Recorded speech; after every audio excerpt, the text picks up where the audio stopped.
দাঁড়া বলছি। নাম নাম বলছি। এই, আরে আরে কি করছেন, মারছেন কেন? মারছি কেন সেটা কি আপনাকে বলতে হবে? আপনি আমাকে জিজ্ঞেস করার কে? আশ্চর্য, আপনি আমার উপর চিৎকার করছেন কেন? আপনি ছেলেটাকে মারছেন, আমি জিজ্ঞেস করবো না? ওর দোষটা কি? ওর দোষ কি সেটা ও আর আমি বুঝবো। আপনি আমাদের মাঝখানে কেন আসতেছেন? প্লিজ আপনি এখান থেকে চলে যান। বললেই হলো নাকি? আপনি এভাবে বললেই আমি চলে যাব? আমি তো ওর রিক্সায় যাচ্ছিলাম, তাই না? ওর একটা প্রবলেম হলে সেটা আমি দেখবো না? আপনি ওকে কেন মারছেন আমাকে বলেন। এখন আমার চেয়ে আপনার দরদ বেশি হয়ে গেল। দরদ একেবারে উতলে পড়তেছে। আপা দেখেন, আপনি প্লিজ আমার সাথে চিৎকার চেঁচামেচি করবেন না, ঠিক আছে? আমি কিন্তু আপনার সাথে চিৎকার করছি না। আর আপনি যদি আমার সাথে এইভাবে কথা বলেন, আমিও কিন্তু আপনার সাথে খারাপভাবে কথা বলে ফেলবো, যেটা আমি চাচ্ছি না।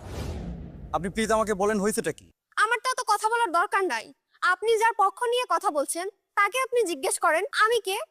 আপনি নিজের মুখে বললেই কিন্তু পারতেন। আচ্ছা ঠিক আছে, আপনি ওকে জিজ্ঞেস করতে বলতেছেন, তো আমি ওকেই জিজ্ঞেস করতেছি।